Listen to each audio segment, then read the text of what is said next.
हमने पहले भी कथाओं में कहा, हर महीने शिवरात्रि आती है, प्रत्येक महीने शिवरात्रि पड़ती है, और प्रत्येक महीने की शिवरात्रि पर अगर आपसे बन सके, आप दुनिया में अगर आपके पास में लोग कहें कि ये बहुत गरीब व्यक्ति है, बहुत साधारण व्यक्ति है, इसके पास धन नहीं है, वैभव नहीं है, सत्ता नहीं है, इसके पास खुद का मकान नहीं है, इसके पास खुद की प्रॉपर्टी नहीं है, इसके पास खुद की दुकान नहीं है, दूसरे के यहाँ काम करता है, इसके पास कुछ भी नहीं है, हम उनसे कहेंगे 12 महीने शिवरात्रि आती है, 5 जगह पर चढ़ाई हुई बेलपत्र, आप एक वर्ष 12 शिवरात्रि का एक नियम ले लो, 5 जगह पर बेलपत्र समर्पित करना सीख जाओ। एक बेलपत्र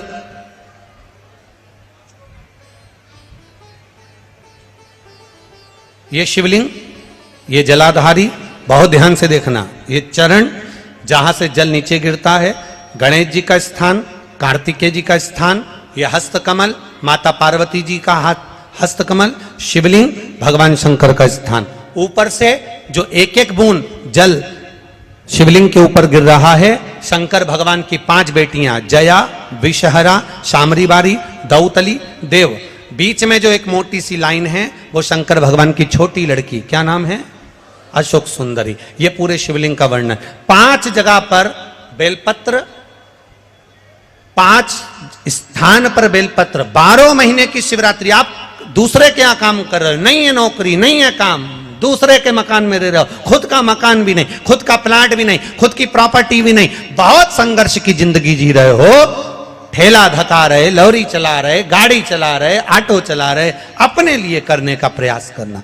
घर में जितने सदस्य हैं, 12 महीने शिवरात्रि आती है, एक बेलपत्र अशोक सुंदरी वाली जगह पर, डंडी का मुंह नीचे की ओर। दूसरी बेलपत्र माता पार्वती जी के हस्त कमल पर, ये 2 पत्ती जो होती है, इस पत्ती के 2 भाग शिवलिंग के बीच में हो। तीसरी बेलपत्र भगवान शंकर के शिवलिंग पर, डंडी का भाग आपके विपरीत दिशा में हो, विपरीत दिशा में। चौथी बेलपत्र भगवान शंकर का जहां से जल बहकर जाता है, जमीन पर जो जल बहता है, जमीन पे से जो जल बहकर जाता है, चौथी बेलपत्र उस जमीन के जल पर जहां से वो पानी बहकर जा रहा है, पूरे शिवलिंग को छोड़कर जहां से पानी जमीन पर बहकर जा रहा है उस स्थान पर। और 5वीं बेलपत्र नंदी का जो पांव ऊपर उठा हुआ है, उस पांव के पास में 5वीं बेलपत्र समर्पित करना। एक शिवरात्रि से लेकर 12 शिवरात्रि जो 1 वर्ष तक कर लेता है, 1 वर्ष अपनी कड़ी मेहनत के साथ में मेहनत पूरी करना। और ये 5 बेलपत्र हर महीने जो शिवरात्रि आती है उस पे समर्पित करना प्रारंभ कर दीजिए और मेहनत करना प्रारंभ कर दीजिए। आपको आपके कर्म का फल मिलेगा। साल भर के अंदर आप अच्छे बनकर बैठ सकते हैं।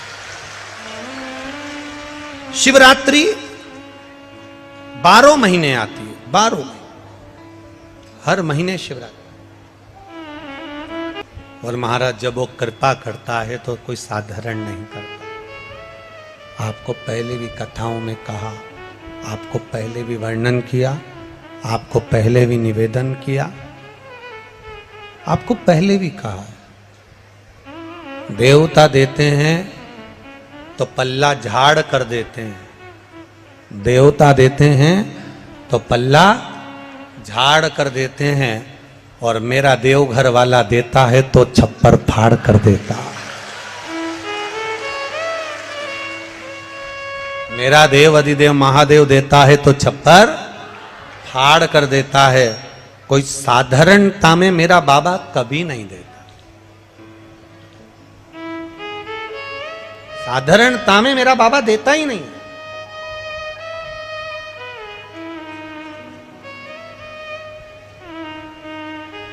अभी हम यहां खगड़िया बिहार आ रहे थे, उसके पहले एक भक्त सीहोर मिलने के लिए आया और उसकी शादी को 9 साल हो गए थे।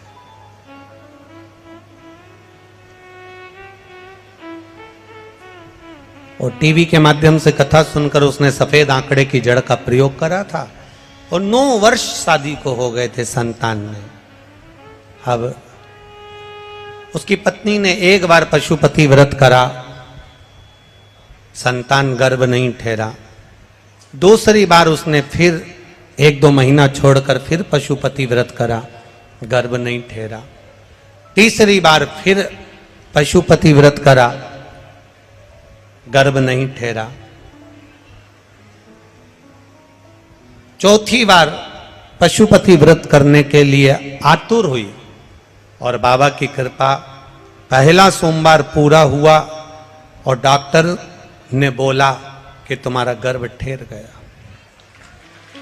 डॉक्टर बोले तुम्हारा गर्भ ठहर गया। यहीं ऊपर एक कुर्सी ला दो उनकी।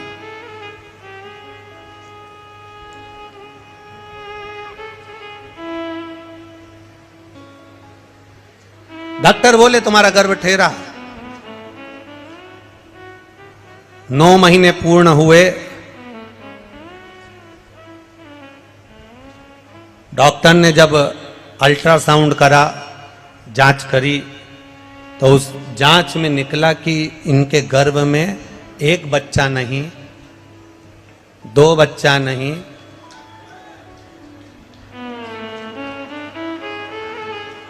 माला दे दो, माला माला दे।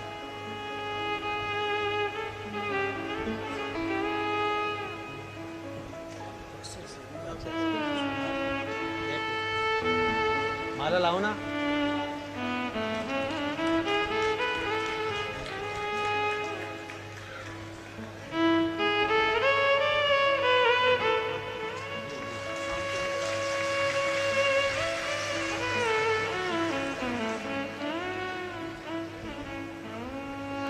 जब गर्भ की जांच हुई और अल्ट्रासाउंड कराया, सोनोग्राफी कराई, तो मालूम पड़ा इनके गर्भ में एक बच्चा नहीं, 2 बच्चे नहीं, 3 बच्चे गर्भ के अंदर हैं। अब बड़ा आश्चर्य हुआ। जो मां थी जिसका गर्भ ठहरा था, वो बेचारी घबरा गई। अब करें तो करें क्या, क्या करा जाए। आखिरी में पति ने कह दिया तो चिंता मत कर। सियोर वाला महाराज कहता है सारी समस्या का हल 1 लोटा जल। शिव जी को 1 लोटा जल चढ़ाएंगे, रोज पिएंगे। डॉक्टर ने कहा है 3-3 बच्चे हैं, इनका ग्रोथ होना बड़ा कठिन है। पूरे 9 महीने जल चढ़ाकर दोनों पति पत्नी पैदल मंदिर तक जाना, जल चढ़ाना, पीना, और बाबा की कृपा से गर्भ से 3 पुत्रों ने जन्म लिया। शिव की कृपा।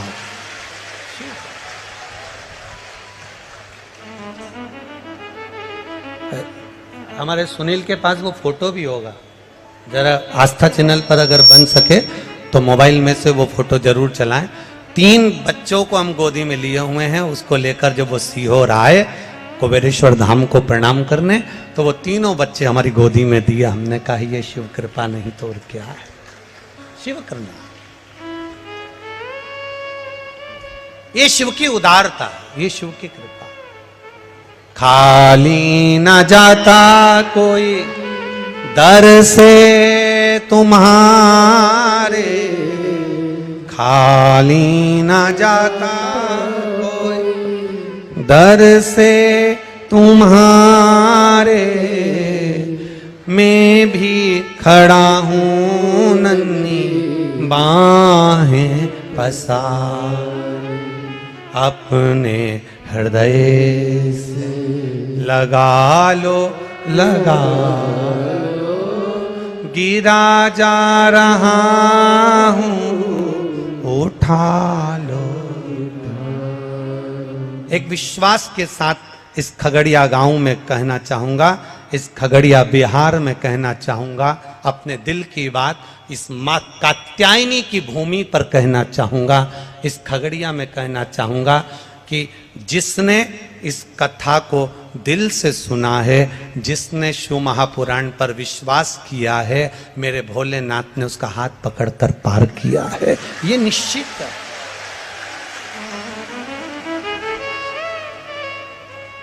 आप अगर वो सुनील दिखाना बाबू, कैमरे से प्रयास करना कि उसको चैनल पर दिखाया जाए। 3 बच्चों के फोटो, एक विश्वास के साथ में, एक एनर्जी के साथ में, एक बल के साथ में, अग्रण्यता हो।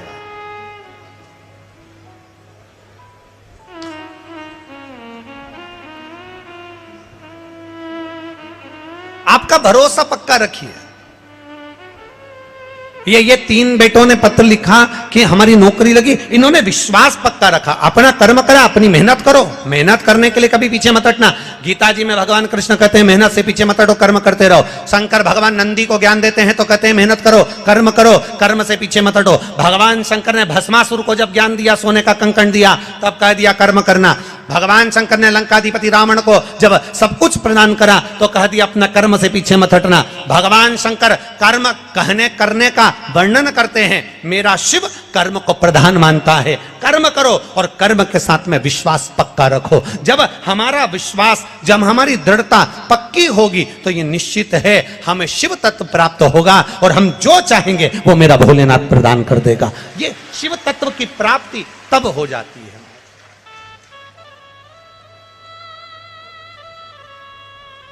आप मित्रता 200 से, आपके क्लास में 200 लोग हैं, 200 लड़के हैं, 200 बच्चे हैं, उनसे मित्रता मत रखो।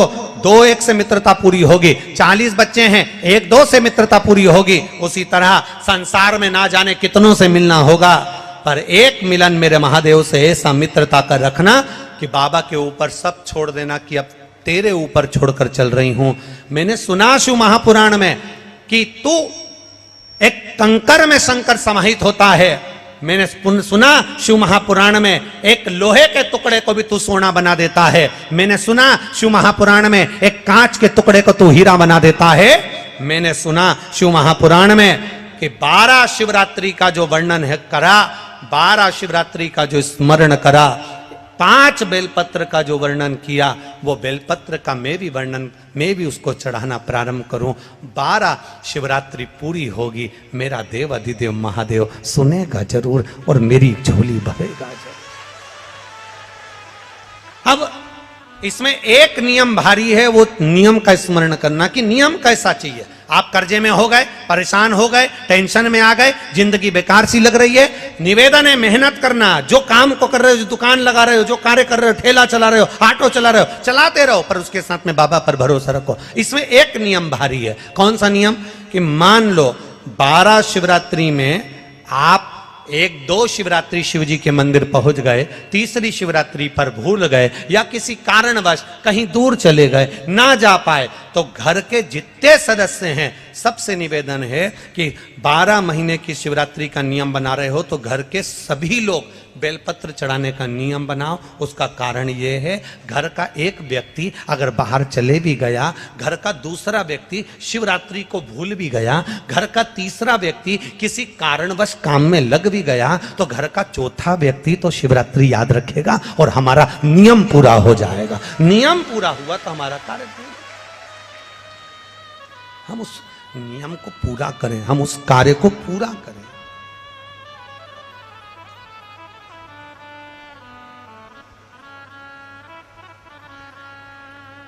मेरे बाबा दया करना, मैं तेरे भरोसे हूँ। भोले बाबा दया करना, मैं तेरे भरोसे हूँ। ना घर के ना परिवार के,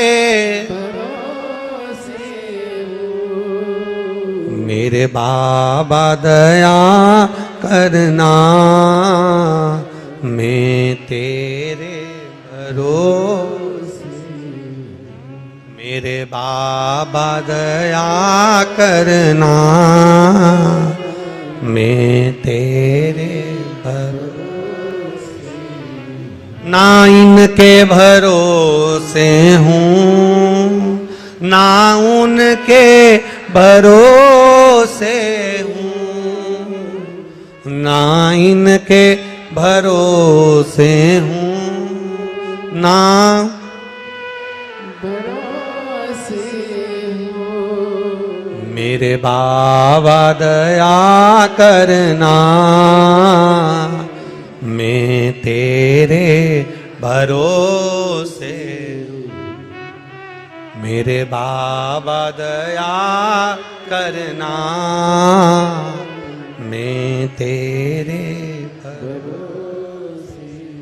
हम उसके सहारे रहें, हम उसके भरोसे रहें। जब हमारा विश्वास दृढ़ होगा, 5 बेलपत्र के नियम को जब हम समझ जाएंगे, हमारी जिंदगी सार्थक हो जाएगी, हमारा जीवन धन्य हो जाए।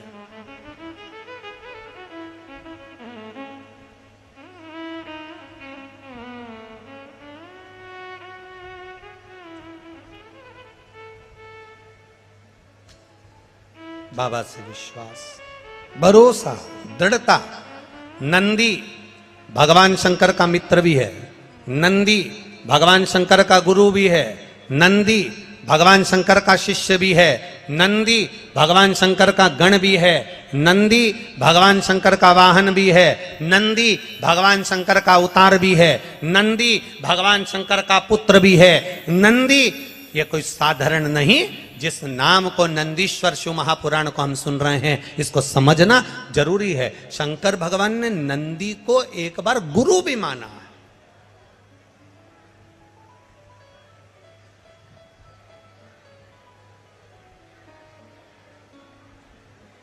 एक बार नंदी को गुरु मान लिया भगवान ने। जब ब्रह्मा जी झूठ बोल दिए, केतकी के फूल ने झूठ बोला, तो भगवान ने कह दिया, केतकी मैं तुझे श्राप देता हूं, तू शिव पर कभी नहीं चढ़ेगी। गौ माता को श्राप दिया भगवान ने झूठ बोलने पर कि तू झूठ बोली है, इसलिए तेरा पूरा शरीर पूजा जाएगा, पर तेरा मुख अपूज्य होगा, अपूज्य। अब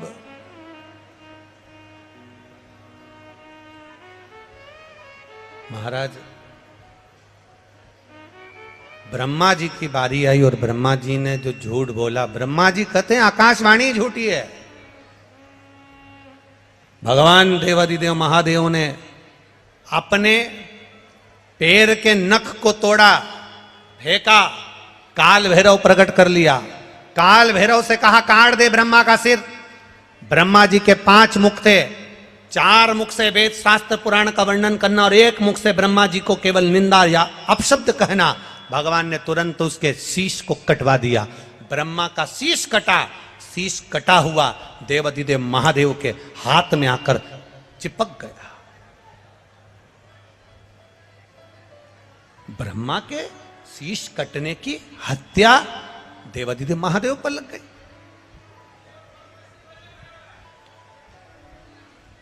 कपाल लग गया हाथ से, शीश लग गया हाथ में, और जब शीश हाथ में लगा, भगवान देवादिदेव महादेव कई गंगा महारानी से कहे, गंगा ये मेरे हाथ में जो शीश चिपका है, ब्रह्मा जी का जो ये माथा मेरे हाथ में कपाल चिपक गया, ये निकलेगा कैसे? गंगा जी बोली, प्रभु आपका सारा पुण्य मैंने दे दिया, इसके बाद भी ये कपाल नहीं छूटता। सारे पुण्य एकाग्रित करे गए पर वो कपाल नहीं छूटा। आखिरी में शंकर भगवान एक मौन होकर स्तुप्त होकर बैठ गए। और मेरे देवादिदेव महादेव जब मौन होकर स्तुप्त होकर बैठते हैं, तप साधना में लीन होकर बैठते हैं, तब नंदी से ये दशा नहीं देखी गई। भगवान देव की ये दशा नंदीश्वर से नहीं देखी गई। और नंदीश्वर को लगा कि मेरे प्रभु मौन होकर बैठ गए, यह हाथ में कपाल लगा हुआ है, कपाल हाथ में लगा, और मेरे महादेव एकदम मौन होकर बैठे हुए, आखिर बात क्या है? क्या बात है? बहुत ध्यान देना कथा पर। 500-500 रुपए, 1000-1000 रुपए का किराया लगाकर, ऑटो गाड़ी में खर्चा कर कर, 200-200, 500-500 रुपए टिकट लगाकर आप इतनी दूर कथा को सुनने के लिए आए हो। 10 रुपए के पानी के पाउच या 20 रुपए की पानी की बोतल के चक्कर में कथा मत छोड़ देना, इतना ध्यान रखना।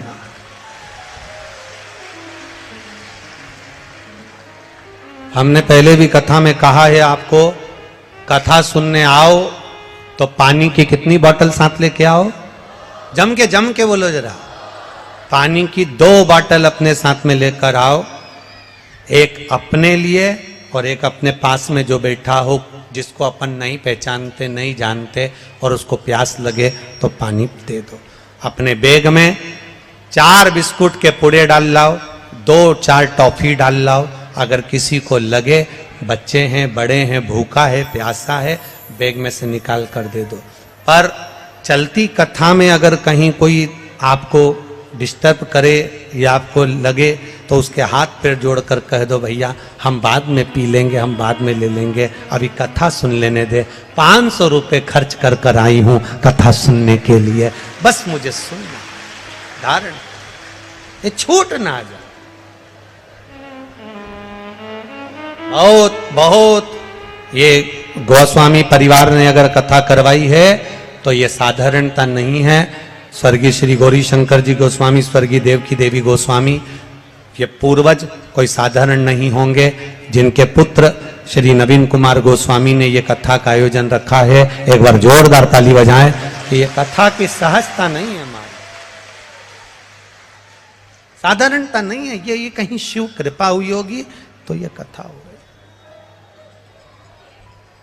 करो भजन, करो इसमें थोड़ा हो, भक्ति का बल बढ़ाइए, भजन का बल बढ़ाइए। हाथ में कपाल चिपका है, ब्रह्मा जी का कटा हुआ शीश चिपका है,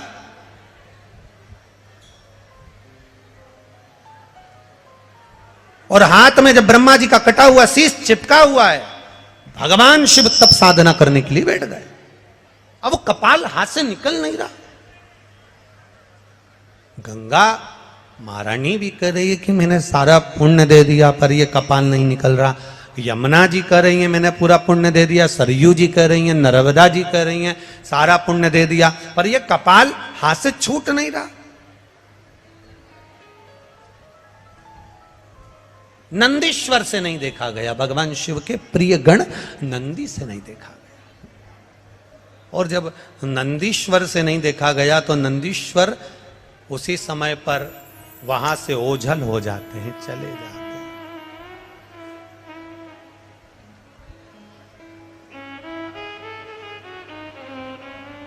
नंदीश्वर ओझल। कहते हैं 3 दिन तक माता पार्वती जी को नंदी नहीं दिखे, 3 दिन तक। अब जब 3 दिन तक माता पार्वती जी को नंदी नजर नहीं आ रहे, 3 दिन तक माता पार्वती जी को नंदीश्वर नहीं दिखे, तो पार्वती जी के हृदय में भाव आया कि नंदीश्वर गए कहाँ हैं आके। अब 3 दिन तक ना दिखने के बाद में नंदीश्वर ने एक छोटे से बछड़े का रूप ले लिया, और छोटा सा गाय का बछड़ा, छोटा सा गाय के बछड़े का रूप रखकर नंदीश्वर, भगवान शंकर जहां तप साधना कर रहे थे, गाय के बछड़े का रूप धरकर नंदीश्वर भगवान शंकर के पास में आ गए। और बछड़े का रूप लेकर नंदीश्वर शिव जी के पास में आकर जब रंभाना प्रारंभ करा, मां कहकर पुकार रहे हैं, मां कहकर पुकार रहे हैं, ओम कहकर पुकार रहे हैं, मां कहकर पुकार रहे हैं।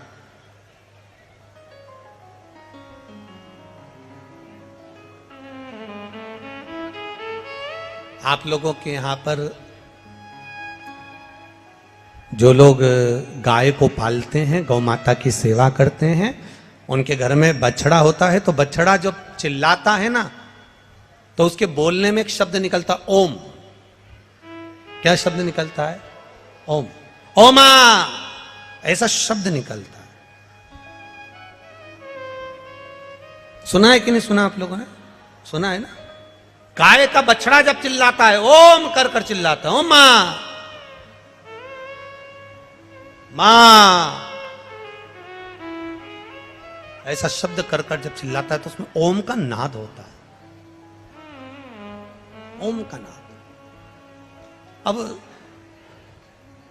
बछड़े ने चिल्लाना प्रारंभ करा, और बछड़ा जैसे जैसे चिल्लाया, शंकर भगवान तप साधना में डूबे थे, और देवादिदेव महादेव जब तप साधना में डूबे हुए और बछड़ा चिल्ला रहा है, जम के आवाज लगा रहा, मां मां मां चिल्ला रहा है, बहुत तेज तेज चिल्ला रहा है, शिव जी के नेत्र खुल गए, तप साधना टूट गई। भगवान शंकर की जब तप साधना टूटी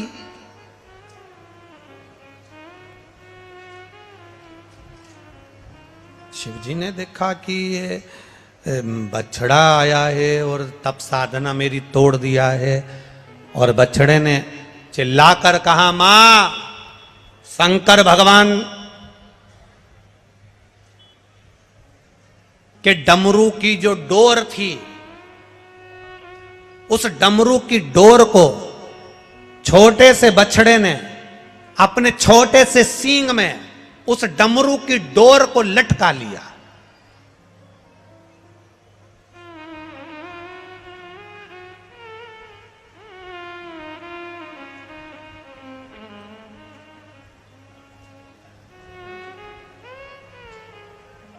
डमरू की डोर को अपने छोटे से सींग में लटका लिया और डमरू को लेकर मेरे उस छोटा सा बछड़ा भागते भागते भागते भागते जा रहा। छोटा सा बछड़ा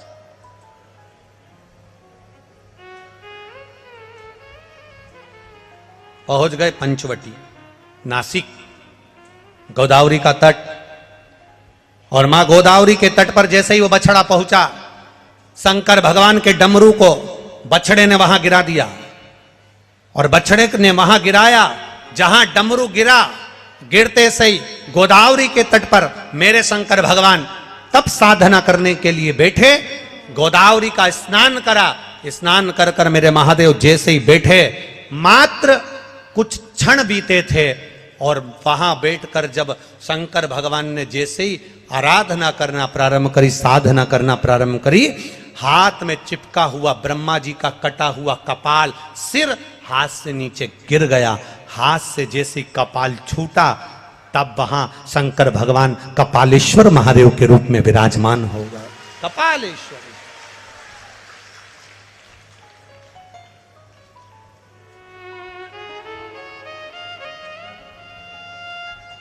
दुनिया के केवल मात्र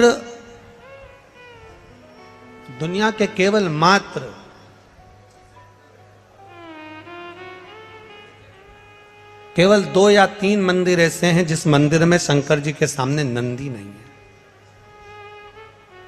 एक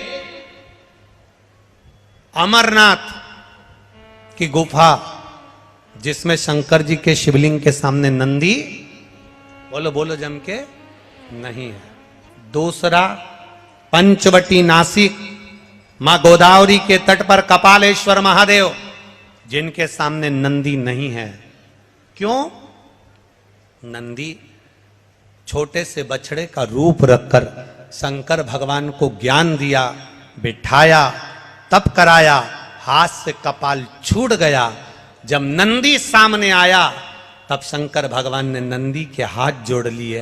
तूने मुझे गुरु बनकर ज्ञान दिया है, मेरे सामने अगर शीश नवाकर बैठेगा, मैंने तुझे गुरु माना है, शीश नवाकर बैठेगा तो मेरे गुरु का अपमान हो जाएगा, इसलिए इस मंदिर में तू मेरे सामने मत बैठ, चले जा।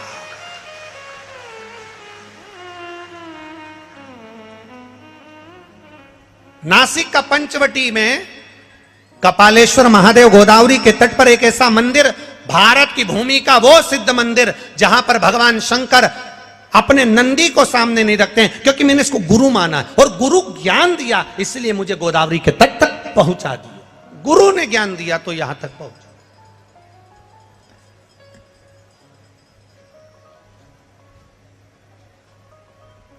एक किसी भाई ने एक पत्र लिखा है,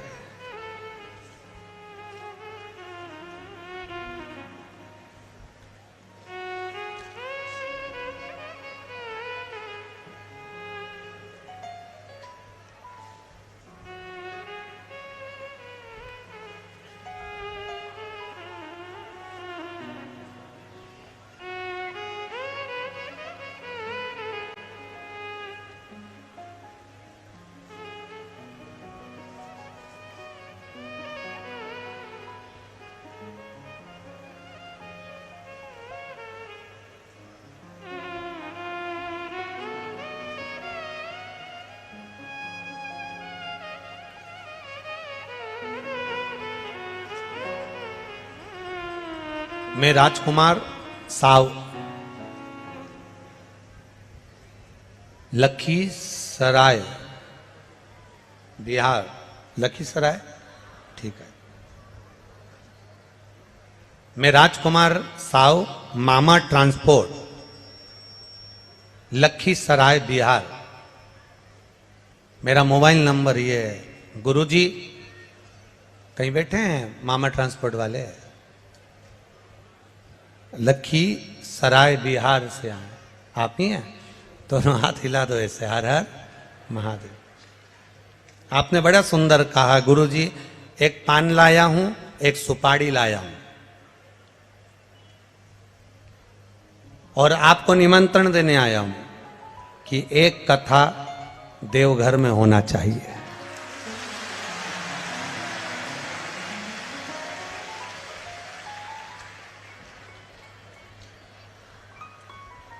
मामा ट्रांसपोर्ट वाले भैया जी, राजकुमार जी, साहू जी, आपको बहुत बहुत साधुवाद है। हमने अभी कथा के शुरू में कहा था कि देवघर में बाबा जी नहीं है अभी हाल, 7 दिन यहीं है। हमको लगता है तुम्हें उसी ने भेजा है। तो ये तो उसकी कृपा है देवघर वाले की, और वो बुलाएगा, और आपके रूप में अगर उसने बुलाया है तो कहीं ना कहीं जरूर आएंगे और बाबा को शिव पुराण की कथा अवश्य सुनाएंगे। ये शिव विराजी, हर हर सहजता नहीं है। आपके भीतर का जो भाव है, आपके भीतर की जो श्रद्धा है, आपके भीतर का जो विश्वास है, वो आपके सम्मुख में होना चाहिए। शिव कथा कर रही है, भगवान शंकर का संवाद कर रहा है।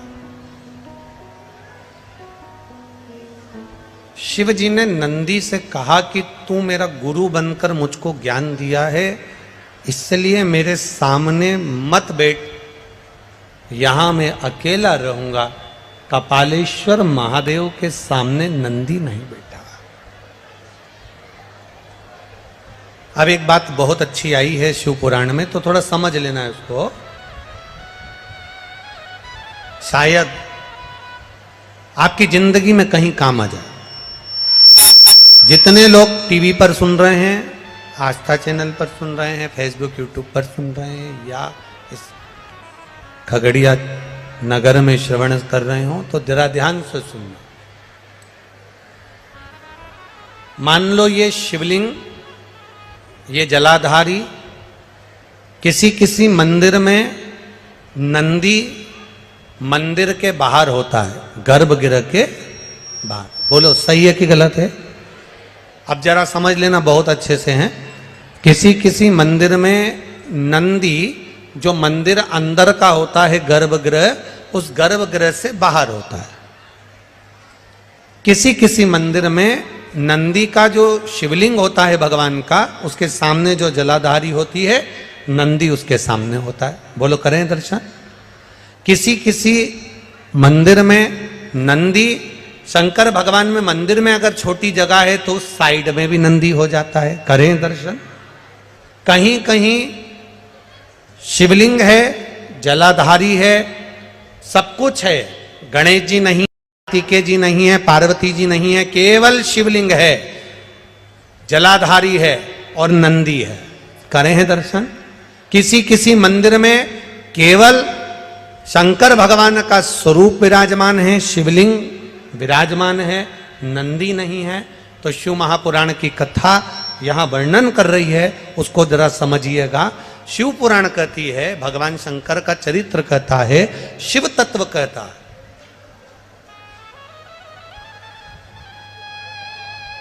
कि जिस मंदिर में नंदी जहां विराजमान, जिस जगह पर विराजमान है, सामने बैठा हो, गर्भगृह के बाहर बैठा हो, या तिरछे में बैठा हो, या शिवलिंग जिस भाव से विराजमान है, आप अपनी जो आराधना कर रहे हो, आप अपनी जो भाव से पूजन कर रहे हो, आराधना कर रहे हो, सेवा कर रहे हो, उसमें तुम्हारे भीतर ये भेद नहीं आना चाहिए कि इस मंदिर में नंदी तो बाहर है ही नहीं, तो मैं पूजन कैसे करूं। इस मंदिर में तो नंदी सामने बैठा है, तो मैं पूजन कैसे करूं। इस मंदिर में नंदी तिरछा बैठा है, तो मैं इसकी पूजन कैसे करूं। इस मंदिर में तो पार्वती जी नहीं है, गणेश जी नहीं है, षडानंद कार्तिकेय जी नहीं है, तो मैं पूजन कैसे करूं। शिव महापुराण की कथा कहती, ये भाव हमारे भीतर नहीं आना।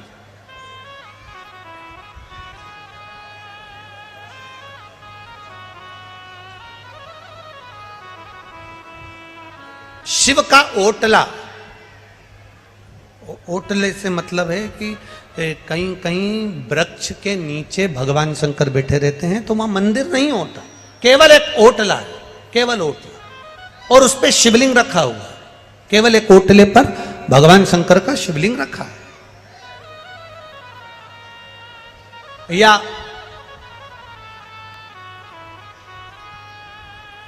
मंदिर है, गर्भगृह है, बड़ा चौक नहीं है। शिव महापुराण की कथा कथी है, जहां पर शंकर भगवान विराजमान होते हैं, जहां शिवलिंग रखा हुआ होता है, जिस ओटले पर शंकर भगवान का शिवलिंग विराजमान होता है, जिस गर्भगृह में शंकर भगवान का शिवलिंग विराजमान होता है, अगर वहां नंदी का भी तुमको दर्शन नहीं हो रहा है, वहां नंदी तुम्हें दिखाई नहीं पड़ रहे हैं, तो भी तुम यह मान कर चलना कि बिना नंदी के शंकर भगवान वहां बैठा ही नहीं है। ओटले पर भी अगर बैठा है तो नंदी की पीठ पर ही बैठा हुआ, जहां वो बैठा है। गला पकड़ रहा है रे बाबू, गला पकड़ रहा है,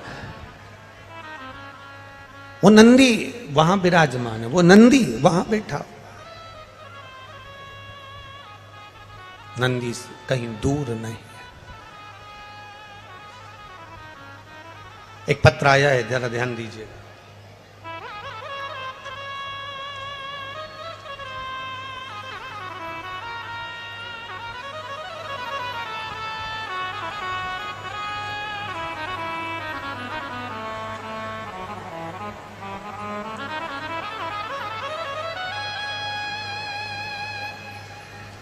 मेरा नाम रेवती झा, पति का नाम गोपाल झा है, ग्राम साना, जिला बेगूसराय, बिहार। साना सही है? हाँ है, सनहा, तुम समझ गए ना? हाँ ठीक है, ठीक है। मेरा नाम रेवती झा है। कहीं बैठी हैं रेवती जी? आप ही हैं? दोनों हाथ हिला दो एक बार। हर हर महादेव। मेरा नाम रेवती झा है, पति का नाम गोपाल झा है, ग्राम सानहा, जिला बेगूसराय, बिहार का निवासी हूं। गुरुजी, मैं बाबा का क्या वर्णन करूं? नंदीश्वर शिव महापुराण की कथा को सुन रहे हैं, बाबा की कृपा का क्या वर्णन करा जाए, क्या बखान करा जाए। संशय मंदिर में नंदी हो ना हो, आप कहते हो शिव को देख लिया, सब वहीं पर विराजमान है। गुरुदेव, हम 7 जुलाई 2022 को गुरु पूर्णिमा पर सीहोर गए थे। सीहोर के गुरु पूर्णिमा का अवसर हमने वहां पर शिव महापुराण की कथा को श्रवण करा था। गुरुदेव, कंकर शंकर की धरा कुबेरेश्वर धाम हम बाबा से विनती कर कर आए थे, बाबा मेरे पूरे परिवार में कहीं सरकारी नौकरी नहीं, अगर मेरे बच्चों का अगर कहीं योग लग जाए ना बाबा, तो तेरी कृपा हो जाए। गुरुजी, कंकर की पूजन कर कर शंकर मानकर वहां से आए और बाबा से निवेदन कर कर आए कि बाबा देरी मत करना, मेरे बेटे की नौकरी जरूर लगाना। गुरुदेव, वहां से आकर एक शिवालय में जल चढ़ाना प्रारंभ करा, बेटे से भी जल चढ़वाना प्रारंभ करा। बेलपत्री लाते, बाबा का श्रृंगार करते, पत्तियां तोड़कर श्रृंगार करते, उसका फल, और गुरुदेव वहां से निर्माल्य हटाकर विसर्जन को लेकर जाते। उसका फल ये मिला कि मेरा बेटा इनकम टैक्स इंस्पेक्टर के पद पर नौकरी लग गई है। मैं बाबा को यहां प्रणाम करने, शिव तत्व शंभु, बधाई हो आपको बहुत बहुत। बैठिए, एक बार हाथ हिला दो दोनों। श्री शिवाय नमस्तुभ्यम। बैठिए। हर हर महादेव। जिसकी नौकरी लगी बाबू आया है के साथ में? आए हैं? दोनों हाथ हिला दो एक बार। हाँ, हर हर महादेव। विराजिए। शिव तत्व इसी को कहते। बैठिए। औघड़दानी है।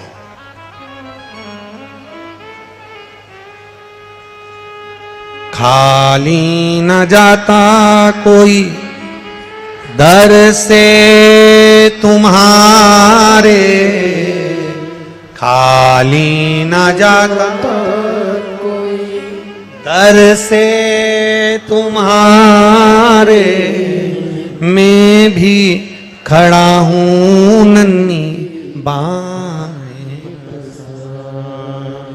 अपने हृदय से लगा लो गिरा जा रहा उठा लो भोले अपने दर से अब तो न टालो गिरी जा रही उठा। शिव कृपा, शिव कथा, शिव करुणा कह रही है। शंकर भगवान का गुणगान कह रहा है, शंकर भगवान की कथा कह रही है, शिव तत्व कह रहा है, शिव उपासना कह रहे हैं। हमारी दृष्टि में भेद मत करो कि मंदिर में नंदी है कि नहीं है, नंदी है कि नहीं है, गणेश जी है कि नहीं है, कार्तिकेय जी है कि नहीं है, पार्वती जी मंदिर में है कि नहीं है, ये भेद हमको नहीं करना। हमको तो केवल एक देखना है, क्या मंदिर के अंदर शिवलिंग है। हमें केवल शंकर, हमारा शिव जहां है वहां गणेश भी है, रिद्धि सिद्धि भी है, षडानंद कार्तिकेय भी है, पार्वती भी है और नंदी भी है। और नंदी अकेला नहीं, 33 कोटि देवी देवता भी वहीं पर विराजमान। जहां शिवलिंग, जहां शंकर भगवान का शिवलिंग विराजा है वहां सब कुछ है। फिर हमको नहीं देखना, वह सर्वस्व है।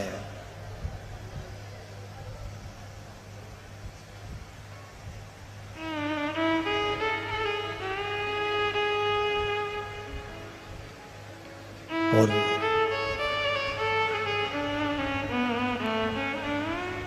महाराज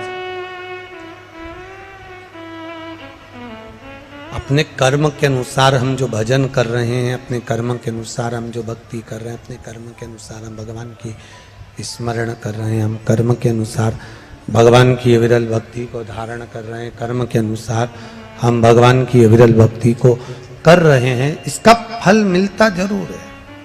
एक बात अपने जीवन में उतार कर रखना, कोयले की खदान में काम करोगे तो चेहरा काला पड़ जाएगा, धूप में काम करोगे तो चेहरा काला, बोलते जाओ, पड़ जाए।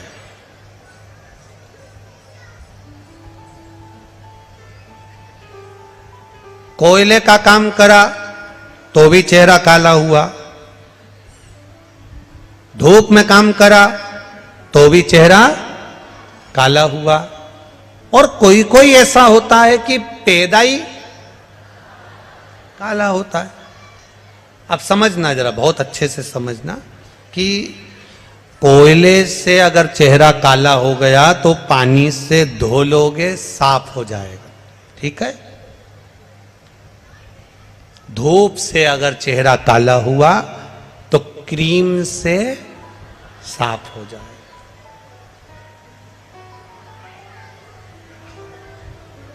अब जिसने बचपन से ही, बाल्यावस्था से ही बेकार काम करना चालू कर दिए, झूठ, प्रपंच, छल, बेईमानी, अपशब्द कहना, गाली देना, ताने देना, आड़ा टेढ़ा कहना, चोरी करना, कपट करना, अहंकार करना, जिसने बचपन से ही काले काम करना प्रारंभ कर दिए, कोयले की कालोच पानी से धुल जाती है, धूप में काले हुए तो क्रीम से धोई जा सकती है। पर अगर हमारा कर्म ही काला हो गया, हम बेकार कर्म करना चालू कर दिए, तो काय से भी साफ नहीं हो पाता। काय से फिर वो साफ नहीं होगा। आप उसका कितना भी प्रयास कर लो, आप उसके कितने भी प्रयास में लग जाओ, आप उसका कितना भी प्रयास कर लो, वो खाली नहीं हो सकता। आप अच्छा कर्म करेंगे, बेस कम कर दे बाबा, आप अच्छा कर्म करेंगे और अच्छा कर्म करेंगे तो उसका फल हमें अनुकूलता में प्राप्त जरूर हो।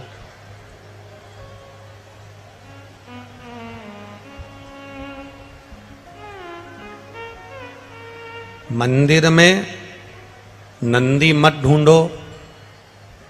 शिव महापुराण कहती है जब आप भगवान शंकर के दरवाजे पर प्रणाम करने जाते हो, झुक के प्रणाम करते हो, तो शंकर भगवान आपको भी नंदी समझकर स्वीकार कर लेता है कि मेरा गण आया, मेरा गण।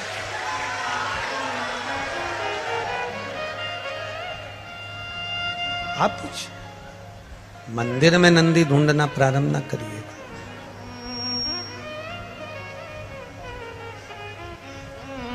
नंदी को भगवान शंकर ने अपना गुरु माना है, नंदी को भगवान शंकर ने अपना मित्र माना। जब ब्रह्मा जी ने झूठ बोल दिया, जब ब्रह्मा जी झूठ कह दिया, जब ब्रह्मा जी ने झूठ बोल दिया और झूठ बोला ब्रह्मा जी ने, तब जब ब्रह्मा जी झूठ बोल दिया और उनका सिर कट गया, कपाल जब हाथ में लग गया, नंदी ने आकर बछड़े का रूप लेकर शंकर भगवान को एक मार्ग बता दिया, एक सतमार्ग बता दिया। बछड़े का रूप रखकर नंदी ने शिवजी को मार्ग दिखाया, तो वो गुरु हो गए। जो आपको सतमार्ग बताए, सही जगह तक ले जाकर छोड़े, शंकर भगवान के मंदिर तक, शिवालय तक, देवालय तक आपको लगा दे, भगवान से आपको जोड़ दे, तो समझ लेना कि जिंदगी में कोई असली गुरु हमको प्राप्त हो गया, जिसने हमें देव अधिदेव महादेव से जोड़ दिया। एक गुरु वो होता है जो अपने आप से जोड़ता है। एक गुरु वो होगा जो आपसे कहेगा कि हमारे पास आओ, हमारे पास बैठो, हमारे चरण की पूजन करो, हमारी पूजन करो, हमारा फोटो की पूजन करो, हमारी आराधना करो, हमारी आरती उतारो, हमारे दीप जलाओ, हमारे माला पहनाओ। एक गुरु वो होगा जो अपनी पूजन कराएगा, अपने पास बिठाएगा, अपने द्वार बुलाएगा। और एक गुरु वो होता है जो अपने पास नहीं बिठाता, अपने पास नहीं बुलाता, अपनी पूजन नहीं कराता। वो कहता है अगर जाना है तो भगवान के दरवाजे जाओ, शिव को एक लोटा जल चढ़ाओ, शिव की आराधना करो।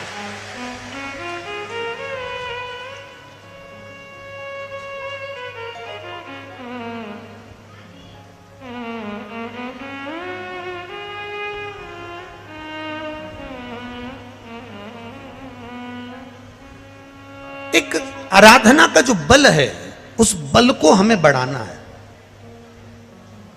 एक श्रद्धा और विश्वास का जो बल है, उसको हमें बढ़ाना है।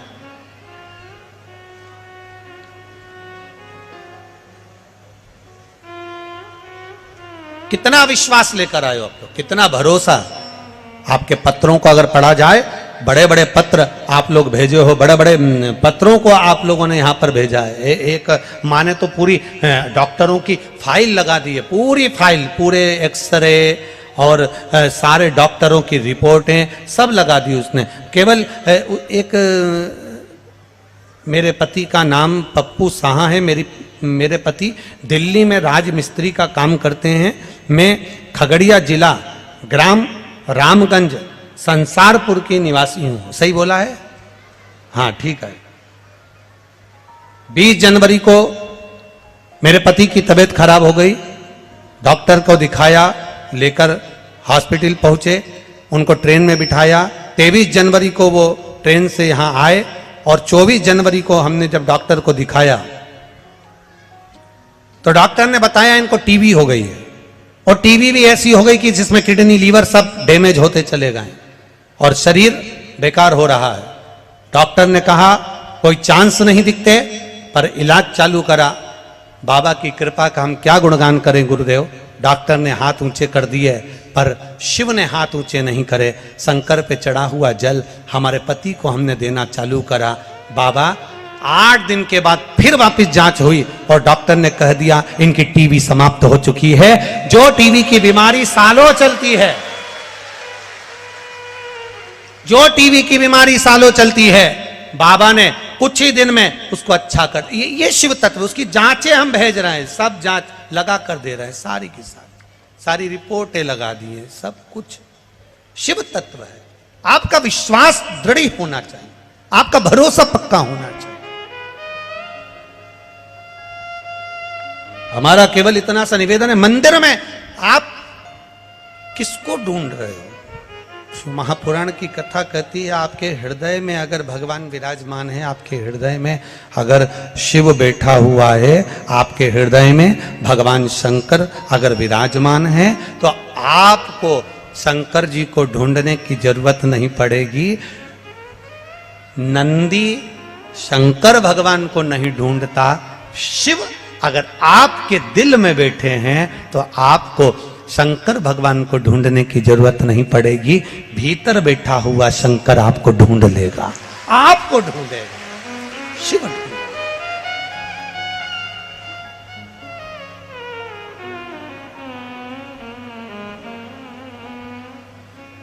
शिव को ढूंढना सब।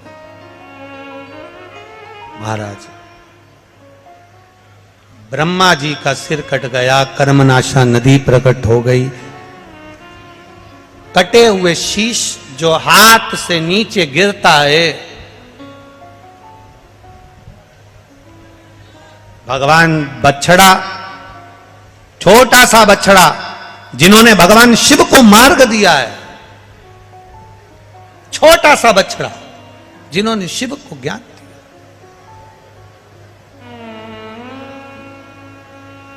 ऐसा नहीं कि ज्ञान केवल व्यासपीठ से ही मिलता है, ऐसा नहीं है। ज्ञान तो आपको कहीं पर भी प्राप्त हो सकता है, कहीं पर भी। एक पति पत्नी रात को सो रहे थे, सोते सोते तुरंत पत्नी की आधी रात को 2 बजे नींद खुल गई। पत्नी की नींद खुली और पत्नी उठकर बैठ गई, लाइट चालू करी। पति ने कहा क्या बात है, क्यों उठ के बैठ गई? सोन दे, मुझे दुकान पर जाना रहता है, दिन भर थक जाता हूं, सो जा। पत्नी कह रही मुझे नींद नहीं आ रही। अरे तो तुझे नींद नहीं आ रही तो मुझे तो आ रही है ना, सो। पत्नी बोली नहीं सोऊंगी, मुझे नींद नहीं आ रही। अरे मुझे नींद नहीं आ रही ना, तो पति ने कहा नींद कोई कारण होता है तो नींद नहीं आती, तुझे क्या कारण है? इतने में पत्नी बोली मेरे इतना सा पूछना चाहती हूं कि मान लो अपने को एक बेटा हो गया, एक पप्पू हो गया, तो वो कहां सोएगा? इतने में पति थोड़ा सा पलंग पे से उधर खसका और पति ने कहा यहां सो जाएगा, तू सो जान दे, मुझे तेरे हाथ जोड़ू, सो जा, सो जा, मेरे को दुकान जाना है। पत्नी सो गई। रात्रि को 2:30 बजे फिर जग गई, फिर लाइट चालू, फिर उठ के बैठी। पति ने कहा अब क्या हो गया? पत्नी बोली मुझे नींद नहीं आ रही। अब क्यों नींद नहीं आ रही? मान लो अपने घर में एक बेटी हो गई, छोटी सी पप्पी हो गई, तो कहां सोएगी? पति और खसका, वो यहां सो जाएगी। सो जा, तेरे हाथ जोड़ो, मुझे सुबह दुकान जाना है, सो जा। पत्नी सो, 3 बजे रात को फिर जग गई वापिस। पति ने कहा क्या हुआ? पत्नी बोली मुझे नींद नहीं आ रही। क्यों नहीं आ रही? मान लो हमारे घर में एक पप्पू और हो गया तो? पति और खसका, बस खसका ही था तो पलंग से नीचे गिर गया। क्योंकि पलंग तो पलंग होता है, कोई सरकार की रोड थोड़ी ना कि खसकते जाओ। नीचे गिर गया, नीचे गिर गया। पति ने कहा यहां सो जाएगा, अब सो जा। पत्नी तो सो गई, पति की नींद खुल गई। उसने रात्रि सुबह 4 बजे अटैची जमाई, बैग जमाया और बैग जमाने की तैयारी करने लगा। सुबह सवेरे पत्नी उठी। पत्नी ने उठते से ही पूछा रात को तो तुम बहुत अच्छी बातें कर रहे थे, अब ये कहाँ जाने की तैयारी कर रहे हो? पति ने एक शब्द कहा। पति बोला केवल रात्रि को पुत्र की कामना करी और कमर की हड्डी टूट गई। अगर बेटा पैदा हो गया तो ना जाने कौन कौन सी हड्डी तोड़ेगा, उससे अच्छा है मैं तो देवघर जाकर बैठ गया। मात्र पुत्र की कामना हमारी हड्डी को तोड़ दी है। अगर पुत्र हो गया तो ना जाने कितनी हड्डी टूटेगी। इसलिए निवेदन है ऐसा नहीं कि ज्ञान केवल व्यासपीठ से मिलता है, चलित भाषा में भी हमें ज्ञान मिल जाता है। कभी कभी घर के छोटे छोटे बच्चे भी हमको ज्ञान दे देते हैं, कभी कभी घर में रहने वाला एक छोटा सा जीव भी हमको ज्ञान दे देता है, कभी कभी घर में रहने वाले बुजुर्ग भी हमको ज्ञान दे देते हैं, कभी कभी घर में रहने वाला एक साधारण सा नौकर चाकर भी हमको ज्ञान दे देता है। कोई सहजता या साधारणता नहीं होती। शिव महापुराण की कथा कहती है,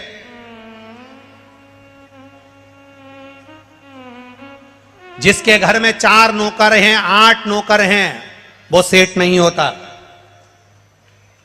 शिव पुराण कह रहे, जिसके घर में 4 नौकर काम कर रहे हैं वो कभी सेठ नहीं होता। शिव महापुराण की कथा कर रही है, जिसके घर में 8 नौकर काम कर रहे हैं वो सेठानी नहीं होती, वो सेठ नहीं होता। शिव महापुराण की कथा कहती है, तुम्हारे घर में 4 नौकर काम कर रहे हैं तो ये मत समझना कि तुम सेठ हो, तुम्हारे घर में 8 नौकर काम कर रहे हैं तो ये मत समझना कि तुम सेठ हो। दुनिया का सेठ वो होता है जो 4 नौकर के बराबर का काम खुद अकेला कर लेता है, वो दुनिया का सबसे बड़ा सेठ होता है। 4 नौकर काम करे उससे सेठपन नहीं आता। 8 लोग तुम्हारे यहां काम करे उससे तुम सेठ नहीं कहलाते। सेठ तब कहलाते हो जब 4 लोगों का काम करने की सामर्थ्यता, 8 आदमी की काम करने की सामर्थ्यता तुम्हारे भीतर भोलेनाथ दे दें और तुम अकेले ही 10 पर भारी पड़ जाओ तो समझना कि दुनिया के सबसे बड़े सेठ हो।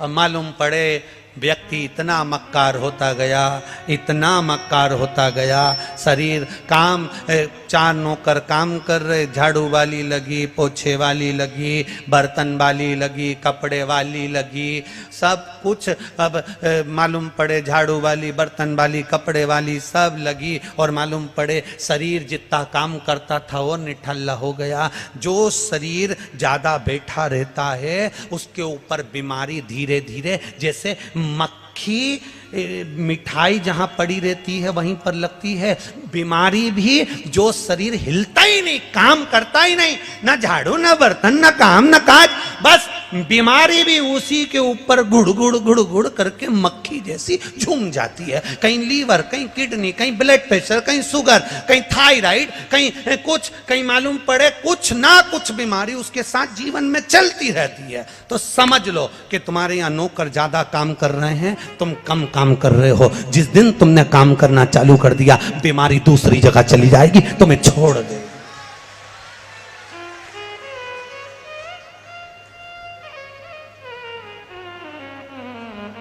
बीमारी के लिए दवाई ढूंढने से अच्छा है थोड़ा सा मेहनत करना चालू करो। अपने कमरे की झाड़ू खुद लगाओ, अपने कमरे का पोछा खुद लगाओ, अपने कमरे का काम खुद करो। अब तो बच्चे भी जन्म लेते हैं, हम बोलेंगे और आप लोगों को बुरा लग जाएगा। रे बोल दें क्या? तुम संभाल लोगे? ठीक है तो बोल देते हैं। बहुत करोड़पति लोग होते चले जाते हैं तो उनके घर में बच्चे भी कभी कभी विकलांग जैसे जन्म लेते हैं। उसका कारण केवल एक है, घर के डॉक्टर ने कह दिया बेड रेस्ट, ना बहू हाथ हिलाती, ना पांव हिलाती, ना कहीं जाती, ना कहीं आती, एक गिलास पानी का नहीं उठाती, तो बच्चा भी अंदर बीमारी को घेर लेता है और वो बच्चा भी विकलांग जैसा पैदा हो जाता है। उसको सुधारना है, उसको संवारना है। डॉक्टर ने कहा बेड रेस्ट, इसके बाद भी डॉक्टर से पूछना। विदेश में डिलीवरी होने के 2 हॉस्पिटल हैं, एक नॉर्मल डिलीवरी, एक ऑपरेशन से डिलीवरी। ऑपरेशन से डिलीवरी 50,000 में और नॉर्मल डिलीवरी 5 लाख में। अब नॉर्मल डिलीवरी 5 लाख में और ऑपरेशन की 50,000 में, ये क्यों? और हमारे यहां भारत में तो ऑपरेशन से महंगी होती और नॉर्मल सस्ती होती, और विदेश में ये महंगी सस्ती क्यों? तो कहा ऑपरेशन से डिलीवरी होती है 50,000 में ऑपरेशन हुआ, बच्चा जन्म ले लेता है, पर नॉर्मल डिलीवरी जो होती है उसके लिए जिसको डिलीवरी होना है उसको डिलीवरी के 3 महीने पहले उसको हम आश्रम में रखते हैं, कमरा देते हैं, चक्की देते हैं, चूल्हा देते हैं और पूरी खेती बाड़ी देते हैं। भोजन भी उसको बनाना पड़ता है, झाड़ू भी उसको लगाना पड़ती है, गोबर से लीपना भी उसको पड़ता है, अपना घर संभालना पड़ता है और बच्चा कब जन्म ले लेता है मालूम ही नहीं पड़ पाता है। यह नॉर्मल डिलीवरी है। अब आज के जमाने में सास बहू से कह दे थोड़ा सा हिल लिया कर, काम कर लिया कर, तो बहू तुरंत। माता कात्यायनी के गांव में बैठे हैं अपन, नाम नहीं लूंगा, तुरंत बस सास ने कहा थोड़ा सा काम कर लिया कर, हिल लिया कर, इतने में बहू अपने पति से तुरंत तुम्हारी मम्मी काम कब बोलती और डॉक्टर बोल रहा बेड रेस्ट। इतने में पति ने कहा मैं तेरे को एक अच्छा वाला लैपटॉप लाके दे दूंगा, तू तो पड़ी रहने देखती रहे।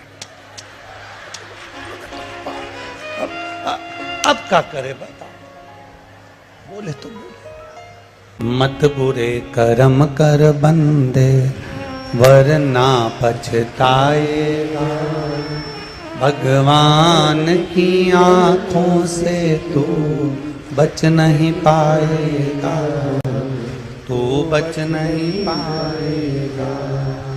अरे ओ अज्ञानी मत करना गानी, अरे ओ अज्ञानी मत करना गानी।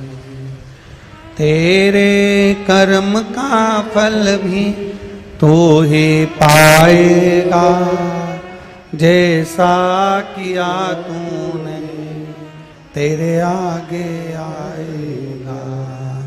मत बुरे कर्म कर बंदे, मत बुरे कर्म कर बंदे वरना पछताएगा, भगवान की आंखों से तू बच नहीं पाएगा, तू बच नहीं पाएगा। अरे ओ अज्ञानी मत करना दानी, अरे ओ अज्ञानी मत करना। इत्र हमने अगर शरीर पर लगा भी लिया, इत्र हमने अगर अपने कपड़ों पर लगा भी लिया, थोड़ा सा सुगंधित पदार्थ हमने अपने शरीर पर लगा भी लिया, तो ये सुगंधित पदार्थ की सुगंध थोड़े समय तक रहती है।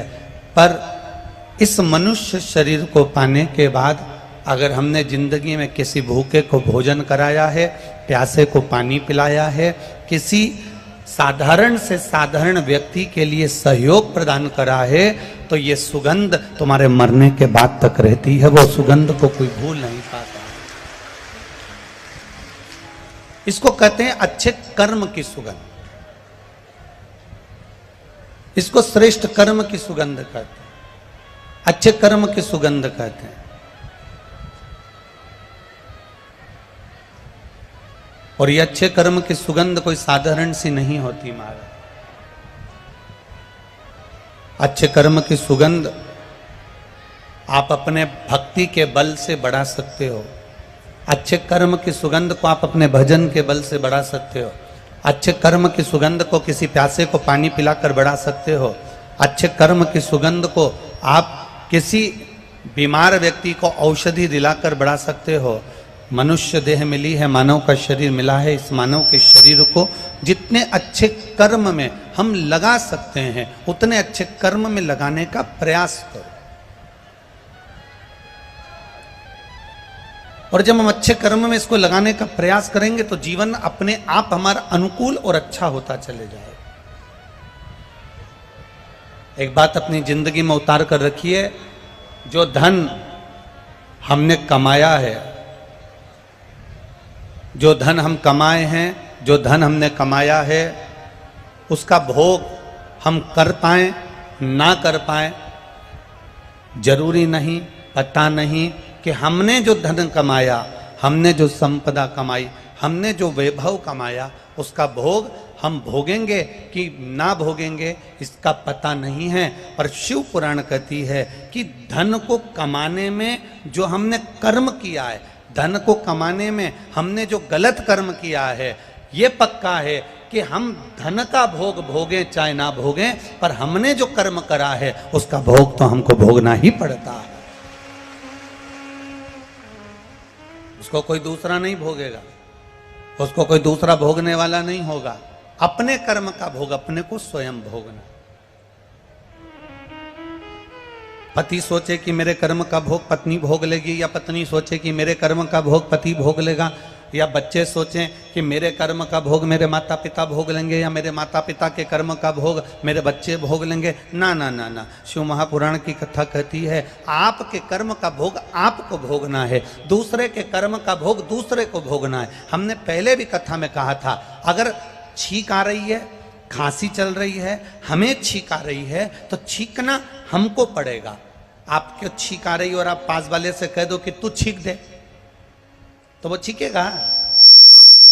आपको खांसी चल रही है और आप बाजू वाले से कह दो कि तू खांस ले, तो वो खांसने से फायदा क्या होगा। आपको भूख लग रही है और आप बाजू वाले से कह दोगे कि तू भोजन कर ले, तो उससे कोई फायदा नहीं होगा। आपको प्यास लग रही है और आप पानी दूसरे को पीने को दे रहे हो, तो उसका कोई लाभ नहीं होगा। हमें अगर खांसी चली है, हमें अगर प्यास लगी है, हमें अगर छींक आई है, हमें अगर प्यास लगी, हमें अगर भूख लगी, तो भोजन हमें करना पड़ेगा। प्यास लगी, पानी हमको पीना पड़ेगा। खांसी चली, खांसना हमको पड़ेगा। हमारे कर्म की गति को भोगना भी हमको पड़ेगा, कोई दूसरा नहीं भोगेगा, कोई दूसरा भोगने को तैयार नहीं होगा। आप बस इतना जरूर निवेदन करेंगे, इतना जरूर कहना चाहेंगे, इतना जरूर प्रार्थना करना चाहेंगे कि जब मौका मिले, जब समय मिले, तब प्रयास करो कि भगवान की भक्ति की ओर अग्रणी हो।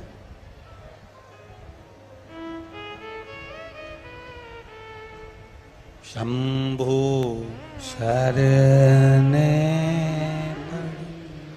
मांगू घड़ी रे घड़ी, दुख काटो दया करी ने दर्शन। हमारे कर्म की गति का भोग हमको भोगना। अपने को प्यास लगी तो पानी भी अपने को ही पीना, अपने को भूख लगी तो भोजन भी अपने को ही करना, अपने को खांसी चली तो खांसना भी अपने को ही। तुम जैसा कर्म करोगे वैसा भोगना तुमको है। महाराज, एक पिताजी अपना पूरा राजपाट, अपने 3 बेटे हैं और इन 3 पुत्रों में से किसी एक को पूरा राजपाट देना है। एक को राजा बनाना है, एक को पूरा राजपाट देना है। पिताजी ने मन में विचार करा कि मेरे 3 बेटे हैं और मेरे इन 3 बेटों को, मैं इन 3 पुत्रों को, इन 3 बेटों को मैं ये पूरा राजपाट देना है, तो मैं कैसे प्रदान कर दूं? इन तीनों को मैं कैसे राजपाट दे दूं? इन तीनों को मैं कैसे प्रदान कर दूं? तीनों ने विचार किया, पिताजी ने विचार किया। अभी अच्छा चल रहा था, फिर गड़बड़ कर दिया आपने बाबू। पिताजी ने विचार करा कि इन 3 पुत्रों में से मैं किसको राजपाट दूं? इन 3 बेटों में से मैं किसको राजपाट दूं? मेरा बड़ा बेटा, मंझला बेटा कि छोटा बेटा? मंझले को दूं कि छोटे को दूं? कि मंझले को दूं कि बड़े को दूं कि छोटे को दूं? मैं राजपाट दूं तो दूं किसको? मैं किसको प्रदान करूं? अब पिता ने ये बात का स्मरण किया और अपनी धर्म पत्नी से कहा कि मेरे 3 बेटे हैं, बड़ा, मंझला और छोटा। इन तीनों में से मैं अपने राज्य का पूरा राजपाट किसके माथे करूं कि मैं एकदम फ्री हो जाऊं और बेटा इस राजपाट को संभाल ले, बेटा इस राजपाट को जान ले, मैं किसको राजपाट दे दूं तो दूं किसको, प्रदान करूं तो प्रदान करूं किसको, कहूं तो कहूं किससे। धर्मपत्नी बड़ी समझदार थी और धर्मपत्नी इतनी समझदार थी कि धर्मपत्नी ने अपने पति से कहा कि एक काम करो, ये राजपाट आप एक काम करो, अपने गुरुजी से पूछो और आप अपने गुरु के पास जाओ, अपने गुरुजी के पास जाकर विनय करो, निवेदन करो और उनसे पूछो कि ये मैं राजपाट बड़े बेटे को दूं, मंझले बेटे को दूं कि छोटे बेटे को दूं।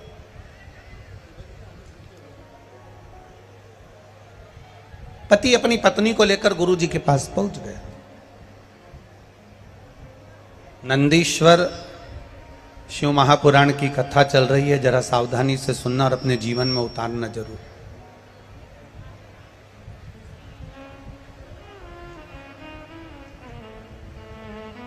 जितने लोग खड़े हैं उनसे निवेदन है, जहां जगह मिल जाए वहां बैठ जाओ।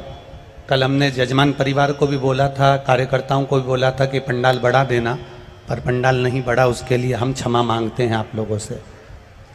हम क्षमा मांगते हैं कि आपका पंडाल नहीं बढ़ा, उसके लिए हम इस व्यासपीठ से क्षमा मांगते हैं कि आप लोगों के बैठने की व्यवस्था नहीं कर पाए।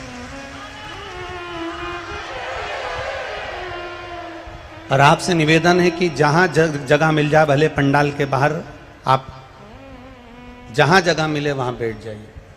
और बाहर से आने वाले अतिथियों से निवेदन है, अगर यहाँ पंडाल नहीं बढ़ रहा है तो आप अपने घर से आस्था चैनल पर कथा सुनिए, और अगर आ रहे हो तो अपने साथ में एक छाता या एक चादर लेकर आना, जिसको पकड़कर आप आराम से कथा श्रवण कर सकें।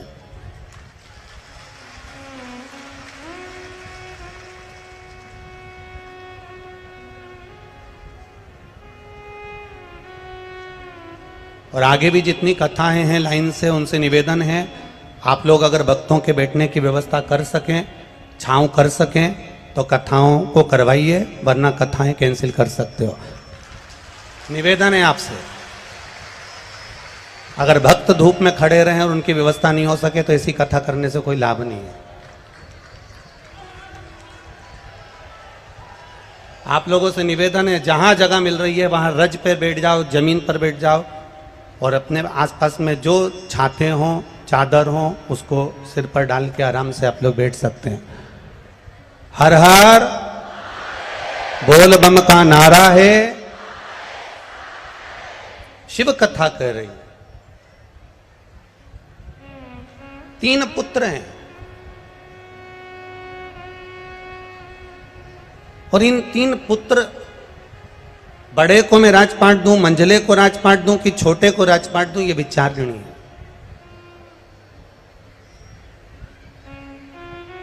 गुरु जी के पास पहुंचे। गुरुदेव,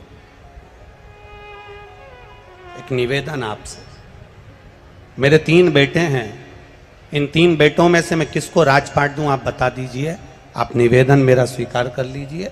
गुरुजी ने कहा एक काम करो कि ये जो थोड़े से मेरे पास में पुष्प के बीज रखे हैं, फूल के बीज रखे हैं, ये फूल के बीज आप अपने 3 बेटों को दे दीजिए, और आकर 3 बेटों से ये फूल के बीज आप वापिस मांग लीजिएगा।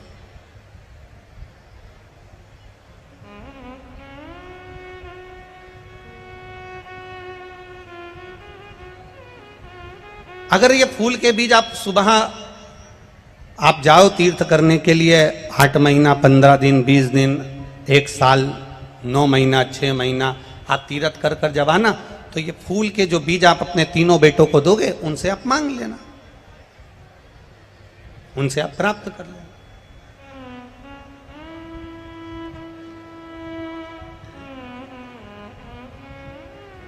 अब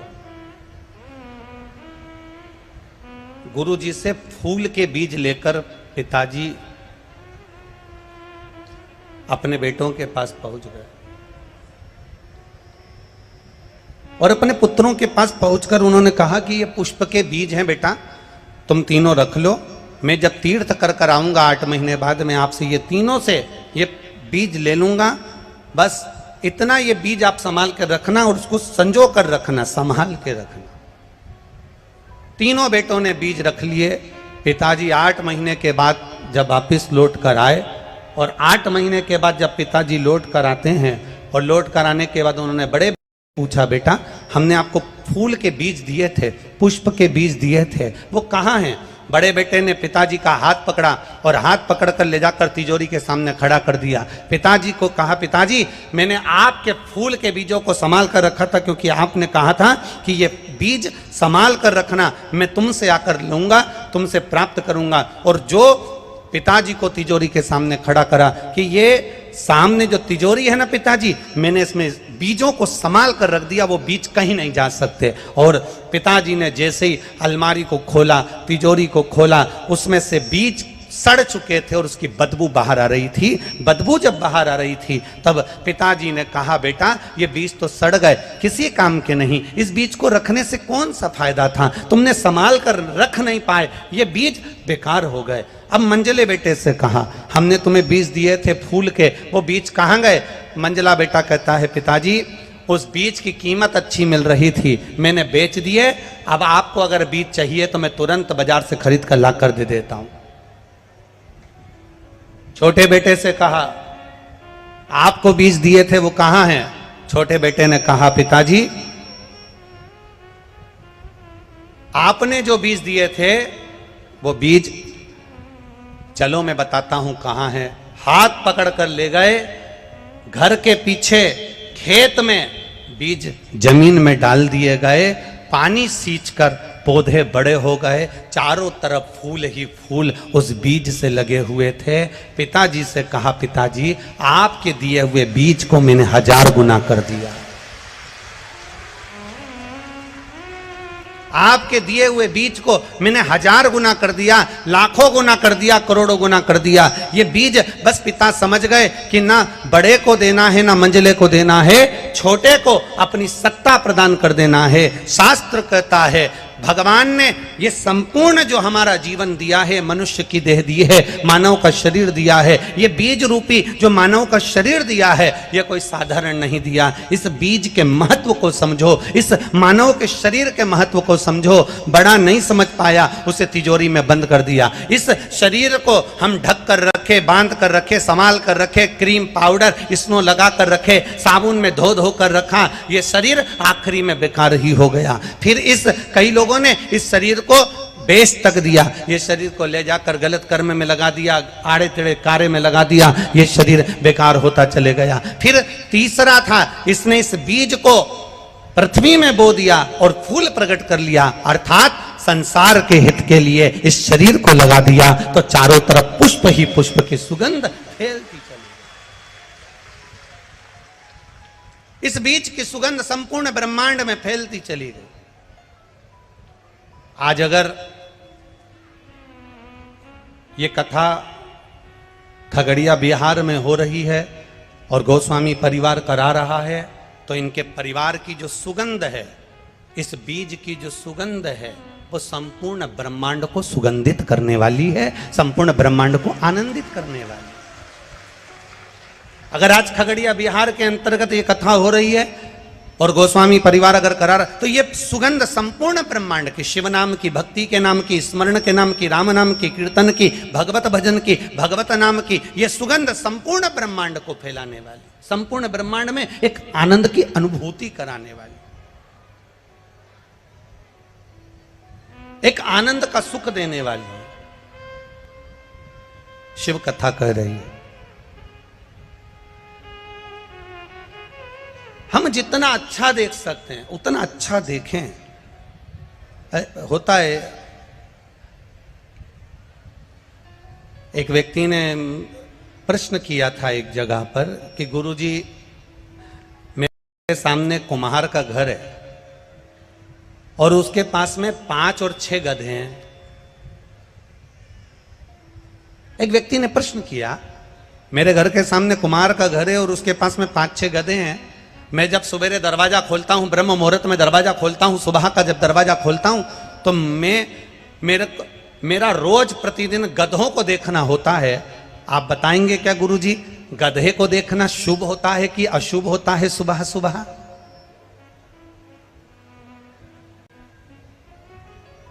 मैं सुबह से दरवाजा खोलता हूं, मेरे घर के सामने कुम्हार रहता है, उसके पास में 5-6 गधे हैं। मैं सुबह से जब दरवाजा खोलता हूं तो सबसे पहले दरवाजा खोलते से ही गधों का दर्शन होता है। सुबह से उठते से ही गधों को देखता हूं। आप बताएंगे गुरुजी कि गधा देखना सुबह से शुभ होता है कि अशुभ होता है? अब हम मन में सोचे, विचार करें कि तुम्हारा गधे को देखना शुभ होता है कि अशुभ होता है पता नहीं, पर यह पक्का है कि गधा सुबह से तुमको देखता होगा तो बेचारा दिन भर बोझा ढोता होगा। ये पक्का है। हम विचार कर रहे हैं, हम ये विचार कर रहे हैं कि हम ये कार्य करेंगे शुभ होगा कि अशुभ होगा। शिव महापुराण की कथा कहती है भजन करने का कोई समय नहीं होता, स्मरण करने का कोई समय नहीं होता। आप भगवान को 1 लोटा जल चढ़ा रहे हो, कई माताएं पूछती है हम ये वाले सोमवार से पशुपति व्रत करेंगे तो शुभ होगा कि अशुभ होगा? हम अधिक मास के महीने में पशुपति व्रत करेंगे तो शुभ होगा कि अशुभ होगा? हम सावन के महीने में पशुपति व्रत करेंगे शुभ होगा कि अशुभ होगा? हम इस सोमवार से पशुपति व्रत करेंगे शुभ होगा कि अशुभ होगा? शिव महापुराण की कथा वर्णन करती है सोमवार का व्रत, शंकर भगवान का स्मरण, शंकर भगवान की भक्ति और शंकर भगवान पर 1 लोटा जल चढ़ाना या पशुपति व्रत आप कोई से भी सोमवार से प्रारंभ कर सकते हो। सब दिन शुभ है मेरे बाबा के, सारे दिन मेरे महादेव के सब दिन शुभ माने गए। एक भी दिन ऐसा नहीं है कि महादेव के लिए गलत हो, एक भी दिन ऐसा नहीं जो महादेव के लिए गलत। आप अगर भजन कर रहे हो, आप अगर स्मरण कर रहे हो, आप अगर मंत्र जाप कर रहे हो, आप अगर नाम जाप कर रहे हो, तो उसमें समय का पाबंदी नहीं कि आपने 2 घंटा भजन करा, 3 घंटा भजन करा, 4 घंटा भजन करा, स्मरण करा, मैंने 15 मिनट भजन करा। ना ना ना ना, शिव महापुराण की कथा कहती है आप जब समय मिले, जैसा समय मिले, जैसा पल मिले, जैसी घड़ी मिले, जैसा नक्षत्र मिले, जैसा आपको अच्छा लगे वैसे अपनी जिंदगी में करते चलो। और आप अपने कर्म को करते हुए जब भगवान का नाम लेते हुए आगे बढ़ोगे तो ये निश्चित है वो कर्म तुम्हारा फलेगा और तुमको उसका फल अवश्य प्राप्त होगा, ये निश्चित था। मैंने तेरे ही भरोसे बाबा, तेरे ही भरोसे हवा बिच उड़ती जावांगी, बाबा डोर हथो छड़ी नामे कटी जाऊंगी। भोले मैं तेरी पता, शंभू मैं तेरी। हम अपने कर्म को करें और कर्म करते करते भगवत भजन की ओर अग्रणी। एक पत्र आया है, देखिए, ज्यादा पत्र तो हम पढ़ नहीं पाए, बहुत सारे रखे हैं, पर कुछ पत्र जो पढ़े हैं।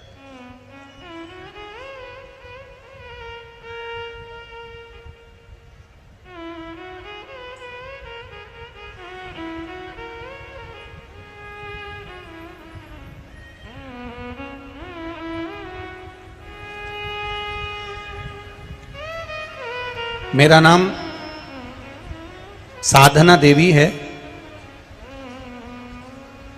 गुलनी कुशहा,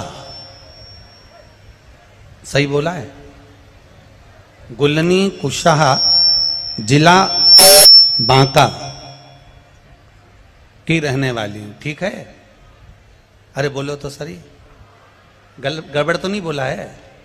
हाँ ठीक है। फिर तो मेरा नाम साधना देवी है, मैं गुलनी कुशहा जिला बांका की रहने वाली हूँ। कहीं बैठी हैं साधना देवी जी? कहीं बैठी हो तो हाथ हिलाइएगा, दोनों हाथ हिलाइए। अच्छा आप ही हैं? हाँ दोनों हाथ हिला दो ऐसा, ठीक है।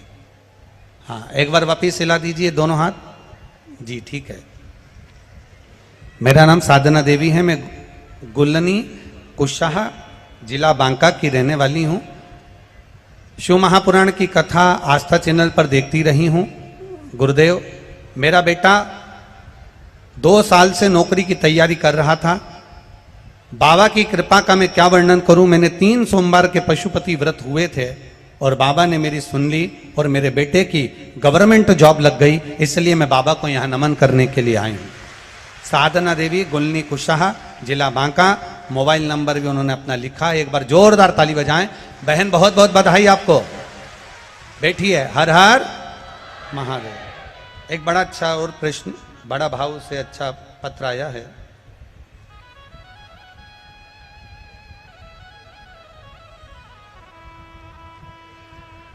रानी चतुर्वेदी पटना बिहार से हैं, जिनका मोबाइल नंबर ये लिखा है। आप भी पत्र जो हम पढ़ते हैं वो पत्र को आप टीवी के माध्यम से, एलईडीओ के माध्यम से पढ़ सकते हैं। रानी चतुर्वेदी पटना बिहार से, कहीं बैठी हो तो दोनों हाथ हिलाएं। आप ही हैं? हाँ, दोनों हाथ हिला दो बहन एक बार। हर हर महादेव। वापिस हिलाओ दोनों हाथ एक बार। हर हर महादेव। बाबा के चरणों में दंडवत प्रणाम नमन। मैं गुरुजी एक लोटे जल का शिव की भक्ति का क्या बखान करूं। मेरी शादी 2010 में हुई थी। तब से मेरे पति प्राइवेट काम करते थे, लेकिन मेरे पति की और मेरी इच्छा थी कि वो सरकारी नौकरी करें। गुरुजी इस बीच उन्होंने बहुत सारे प्रयास करे, मगर किसी में भी सफलता नहीं मिली। बहुत परेशान थे गुरुदेव। पूरा परिवार फिर 1 फरवरी 2022 में किसी रिश्तेदार ने बताया कि एक बार टीवी के सामने बैठकर शिव महापुराण की कथा सुनो, आस्था चैनल पर आती है, सियोर वाला महाराज करता है। आप प्रेम से उस कथा को श्रवण करो और संकल्प लेकर जो बताया जाए उसको करना। गुरुजी उस दिन आपने पशुपति व्रत के बारे में बताया और हमने पशुपतिनाथ का व्रत करना प्रारंभ किया। और बाबा की कृपा का क्या वर्णन करूं गुरुदेव। मेरे पति ने 2017 में एक सरकारी नौकरी के लिए परीक्षा दी थी। उस परीक्षा को देकर मेरे पति भी 2017 के बाद उसको भूल गए थे, क्योंकि उसका कोई रिजल्ट नहीं था। पशुपति व्रत का मात्र दूसरा व्रत पूर्ण हुआ था। और गुरुदेव बाबा की कृपा ऐसी हुई कि 13 फरवरी 2023 को मेरे पति का ज्वाइनिंग लेटर आ गया और मेरे पति सरकारी नौकरी में लग गए। मैं बाबा को यहाँ प्रणाम करने के लिए आई हूँ। बैठिए बहन। हर हर महादेव। एक पत्र और बड़ा भाव से आया है। राजकिशोरी जायसवाल, बेगूसराय विष्णुपुर, ठीक है। हाँ, मोबाइल नंबर भी जिनका लिखा है। राजकिशोरी जायसवाल कहीं बैठी हैं? हाथ हिलाइएगा। अगर कहीं बैठी हो तो दोनों हाथ इस तरह से हिला दीजिएगा। आप ही हैं? दोनों हाथ हिला दो एक बार। हाँ जी। हर हर महादेव। आपको बहुत बहुत बधाई। पहले तो राजकुमारी जायसवाल, गुरुजी में शिव शंकर की कथा का 1 लोटे जल और शिव महापुराण के पशुपति व्रत का मैं क्या वर्णन करूं। मेरी जिंदगी संघर्षपूर्ण निकली है गुरुदेव। मेरी एक ही आंख है, मेरी रोशनी नहीं है, वह भी एक आंख महादेव की कृपा से ही बची हुई है। गुरुदेव मेरे पति को 2 बार रेलवे में नौकरी का चांस मिलना था, पर पास नहीं हो पाए, लग नहीं पाए।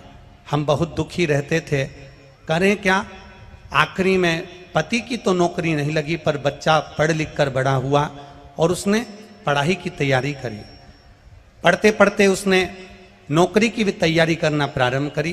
गुरुदेव कहीं पर भी रिजल्ट उसका अच्छा नहीं आता था और वो हर रिजल्ट में पीछे हट जाता था।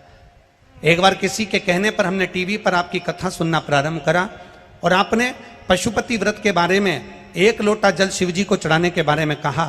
मैंने मेरे बेटे से जल चढ़वाना प्रारंभ करा, बेलपत्री खाने का कहा और एग्जाम देने का कहा। बाबा की कृपा ऐसी हुई गुरुदेव, पशुपतिनाथ का 5 व्रत पूर्ण हुए और केवल 1 हफ्ता ही पूरा हुआ था और मेरे बेटे का रिजल्ट आ गया और वो असिस्टेंट लोको पायलट पद पर नियुक्त हो गए। मैं बाबा को यहाँ प्रणाम करने के लिए आई हूँ। ये शिव कृपा। बैठिए बहन, बहुत बहुत बधाई आपको। हर हर। शिव कृपा इसी को कर।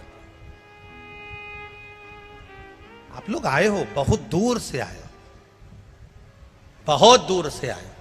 कोई 200, 300, 400, 500 किलोमीटर दूर से आया है। धूप, गर्मी, साधन ना साधन, आप आए बहुत दूर दूर से आए, पर इतना विचार जरूर रखना, आवाज बढ़ाओ और थोड़ा बेस कम करो।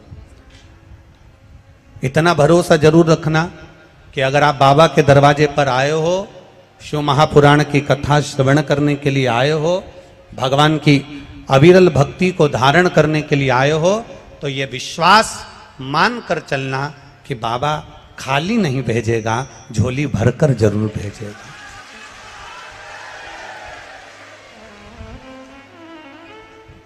मां गंगा का तट है,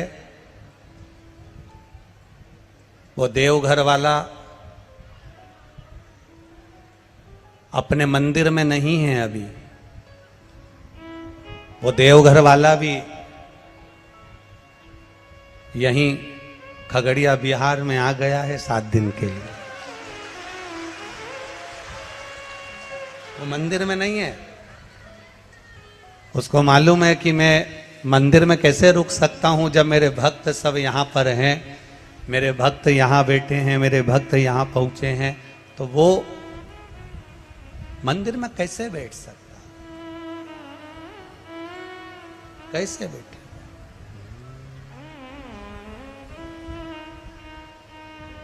खाली न जाता कोई दर से तुम्हारे, खाली न जाता कोई दर से तुम्हारे, मैं भी खड़ा हूँ नन्ही बाहें पसारे, अपने हृदय से लगा लो, लगा लो, गिरा जा रहा हूँ उठा लो, प्रभु अपने दर से अब तो न टालो, गिरा जा रहा हूँ उठा लो, उठा लो। आप दिल से अगर पहुँचे हो, भाव से अगर पहुँचे हो, एक विश्वास लेकर अगर पहुँचे हो, एक भरोसा धारण कर कर अगर पहुँचे हो, तो ये भरोसा तुम्हारा बाबा देवघर वाला कभी तोड़ेगा नहीं, तुम्हारी झोली भरेगा जरूर।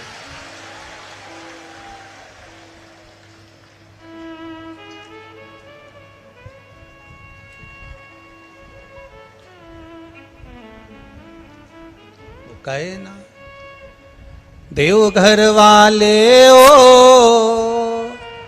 डमरू वाले हो, देवघर वाले हो। खड़े मत हो, अभी हम भजन ना गा रहे हैं, बैठ जाओ, बैठ जाओ, बैठ जाओ, बैठ जाओ।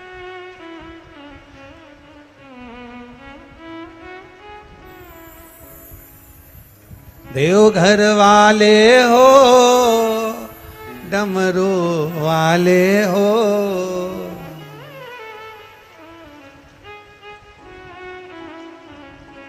ओ मेरा दिल तुझ पे कुर्बान, ओ देवघर वाले हो, अब तो हो जा मेहरबान, ओ डमरू। बाबा के चरणारविंद का स्मरण करते हुए, भगवान का भजन करते हुए, भगवान की भक्ति को धारण करते हुए, हम जिस भजन को करते हैं, हम जिसका स्मरण करते हैं, 3 घंटा कथा होती है 2 बजे से 5 बजे तक, जगह संभालना होती है सुबह 6 बजे से 2 बजे तक, और चलो तो चलो जगह संभाल कर बैठना, फिर बैठे बैठे भगवत भजन करना, स्मरण करना, दिन भर भगवान की अविरल भक्ति में डूबे रहना, कोई सहजता नहीं है महाराज। शिव महापुराण की कथा चाहे आप टीवी पर आस्था चैनल पर सुन रहे हो, चाहे फेसबुक यूट्यूब पर सुन रहे हो, मोबाइल पर सुन रहे हो, चाहे पंडाल में सुन रहे हो, जितने लोग टीवी पर कथा सुनने वाले हैं, इनको भी 2 बजे का तैयारी रहती है। जल्दी कथा काम कर लूं, 2 बजे कथा सुनूंगे, जल्दी से काम कर लूं, 2 बजे कथा आएगी, टीवी पर कथा सुनूंगे, मोबाइल पर कथा सुनूंगे, अभी कथा चालू होने वाली है, बस सुनने बैठूंगे। ये चित्त वृत्ति में कथा उसकी समाही होती है।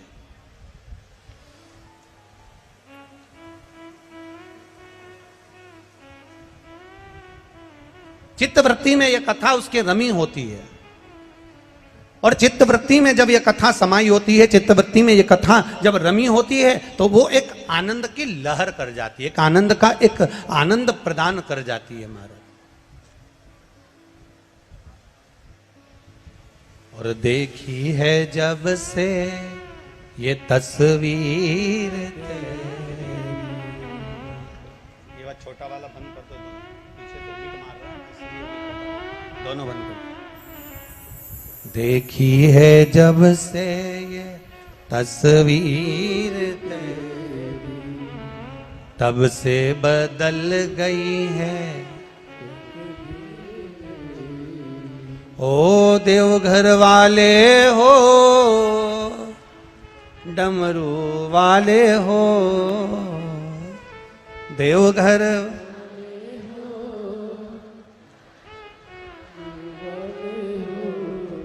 अब तो हो जा मेहरबान हो देवघर वाले, अब तो हो जा मेहरबान हो डमरू। बस इस नेत्र को, इस चित्त को, इस वृत्ति को, इस मन को केवल एक बात अपने हृदय में संजोना है कि संसार सागर के लोग अपने हों ना हों, पर देव अधिदेव महादेव को अपना बनाने का प्रयास करना है। आप यहाँ जितने लोग बैठे हैं ये सब स्कूल गए हुए होंगे, यहाँ जितने लोग बैठे हैं सब स्कूल होकर आए हो ना। बचपन में स्कूल पढ़े कि नहीं पढ़े? अरे बोलो तो जम के। आपकी क्लास में कितने बच्चे होते थे? लगभग 25, 30, 50, 40 तो होते होंगे। और पूरे स्कूल में कितने बच्चे होते थे? लगभग 200, 300 तो होते होंगे। अब एक बात बताओ, पूरे स्कूल में 200 से 300 बच्चे हैं, तो क्या सारे बच्चों से तुम्हारी अच्छी फ्रेंडशिप है, अच्छे मित्र हैं तुम्हारे? अरे बोलो जम के बोलो। नहीं है। क्लास में 40 बच्चे हैं, क्या 40 बच्चे से तुम्हारी अच्छी मित्रता है? बोलो बोलो जम के। नहीं है।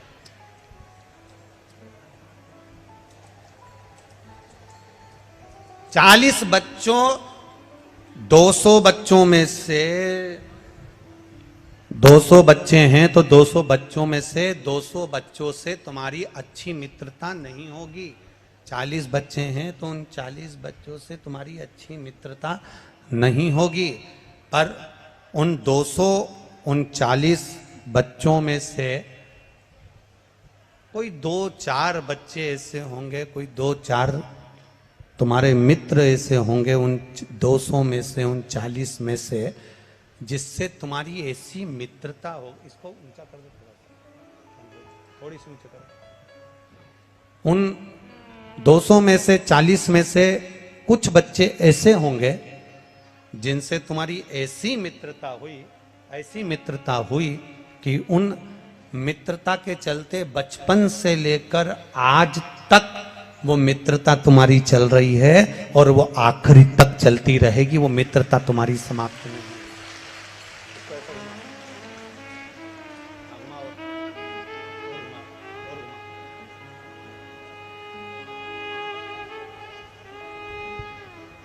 वो 200 बच्चे में से,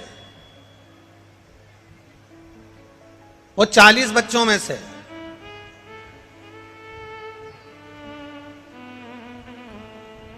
किसी 2-4 बच्चों से ऐसी मित्रता होगी जो तुम्हारी बचपन से लेकर आखिरी तक वो मित्रता चलती है।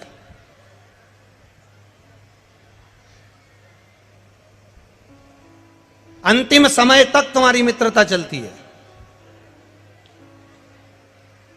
पूरे स्कूल के बच्चे से और पूरे क्लास के बच्चों से इतनी मित्रता नहीं होती जो 2-4 से हो जाती है, किसी 1-2 से हो जाती है।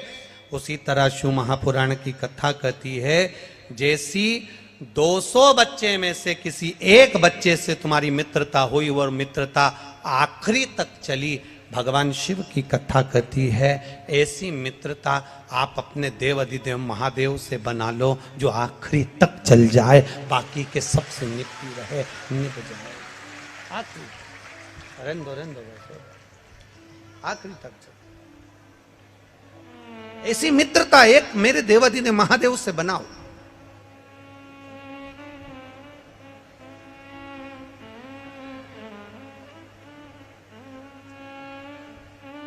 और जो मित्रता तुम्हारी एक समय की नहीं, तुम्हारी मित्रता ये जीवन पर्यांत चले, अंतिम क्षण तक चले।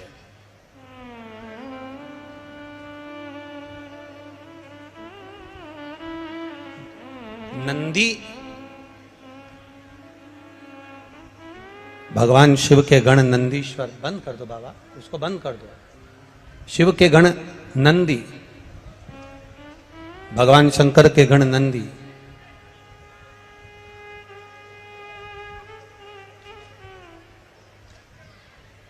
केवल एक नंदी भगवान शंकर के वाहन नहीं है। नंदी भगवान शिव को घुमाने वाले केवल एक बैल नहीं, एक वाहन नहीं। नंदी भगवान शंकर के एक मित्र भी है, एक मित्र भी है। नंदी भगवान शंकर के गुरु भी हैं। अब आप कहोगे गुरुजी ये भगवान, आप कहां की कथा कह रहे हो? क्या नंदी भगवान शिव के गुरु हो सकते हैं? क्या नंदी भगवान शंकर के मित्र हो सकते हैं? नंदी भगवान शंकर के मित्र भी हैं, नंदी भगवान शंकर के गुरु भी हैं, नंदी भगवान शंकर के पुत्र भी हैं, नंदी भगवान शंकर का अवतार भी हैं, और नंदी भगवान शंकर के वाहन भी हैं, और नंदी भगवान शंकर के गण भी हैं। सब कुछ नंदी में समाहित, सब कुछ। अगर गुरु ना होते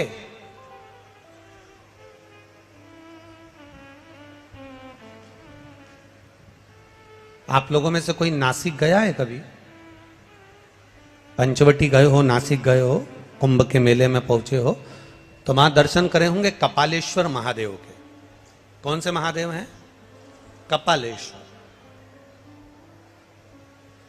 कपालेश्वर महादेव। वो कपालेश्वर महादेव, कपालेश्वर महादेव भगवान शिव जब ब्रह्मा जी पर क्रोध करे, भगवान शंकर को जब ब्रह्मा जी पर गुस्सा आया क्योंकि उन्हें झूठ बोल दिया था, भगवान विष्णु पाताल में जाते हैं और ब्रह्मा जी आकाश में जाते हैं। ऊपर जाते जाते जाते जाते जाते जाते जाते जाते भगवान शंकर के शिवलिंग का आखिरी छोर शीश देखने के लिए जा रहे हैं, आखिरी छोर देखने के लिए, शीश देखने के लिए जा रहा है, आखिरी का छोर।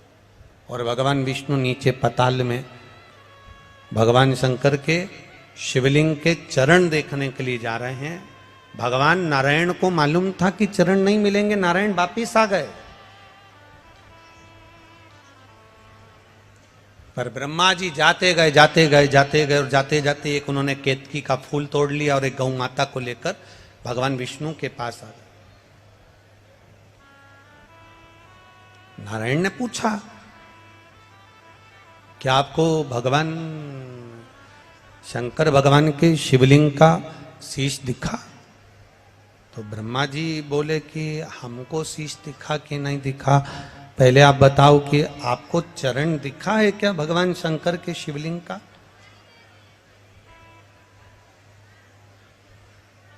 भगवान शंकर के शिवलिंग का चरण कहीं नजर आया क्या आपको? तब भगवान विष्णु ने कहा कि हमको चरण नहीं दिखा। सत्य कह दिया, सत्य बोल दिया। और जब उन्होंने सत्य बोला, जब उन्होंने सत्य कहा तो भगवान नारायण का एक नाम हो गया सत्य नारायण।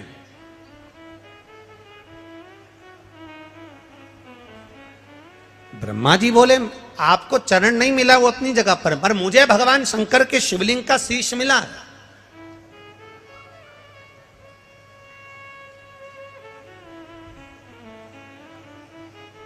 ये दुनिया का पहला शिवलिंग जिसको ब्रह्मा और भगवान विष्णु ने प्रकट किया था और वो महाशिवरात्रि के दिन प्रकट हुआ था।